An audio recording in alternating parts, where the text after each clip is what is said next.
Mao ni ang organic na jud nga kamatis, oh. No? Gagmay lang siya.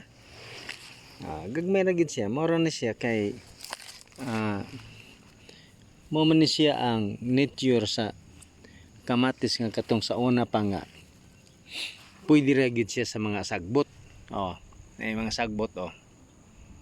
No? So, dili na kinahanglan pa nga mag-abuno-abuno ka pa, mag-spray.